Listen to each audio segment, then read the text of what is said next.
We've done projects like this where the trout populations, even without stocking, have rebounded 200–300% the first year after we've gone in and done a project.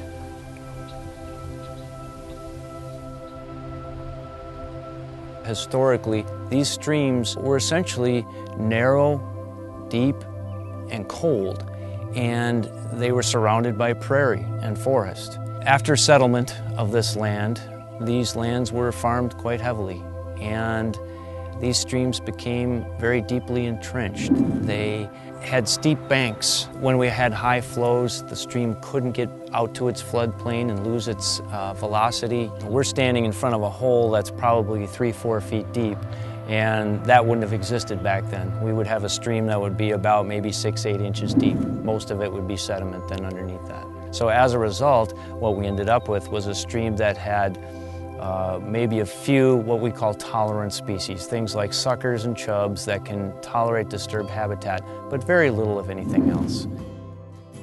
So what we try to do is to go back into streams and to rehabilitate them to the best way possible, which is as trout streams. One of the first things we do is we narrow the stream, because what that does is it helps use flow to scour the bottom down to its hard or its gravel base. The second thing we do is slope and shape the banks back so that we can stabilize them in grasses. And these grasses themselves provide overhead cover for the fish. We've also installed some structures, what we call lunker structures, which are like little shelves for the fish to go in and underneath and find a hiding spot, especially during the high, bright sunshine of the day. Electroshocking is a tool that we use. It sends an electric current through the water, which the fish feel, and once they get close enough, it stuns them so that we can net them. We then put them into a holding tank. It only takes them a few seconds to recover. We can then measure the fish, count the fish, and then we can return them. Now, when we go back and we shock a stream like this, we're going to find species that are much more desirable. We're going to find numbers of trout in here.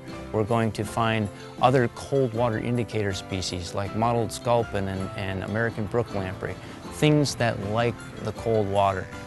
Fishing is a $5 billion industry here in Wisconsin, and so it's very important to create opportunities and more opportunities for people to come and fish. None of these restoration projects would be possible without the landowners and the farmers. It's absolutely imperative that we work with the farmers in the watershed to install best management practices on their land that's going to keep soil in its place. And when people come here and they say, thank you for creating new resources for us to come and fish, I like to say, thank the farmers. Because if we do our work down here, but we don't stop the pollution sources from the watershed, our investment here is going to be very short-lived.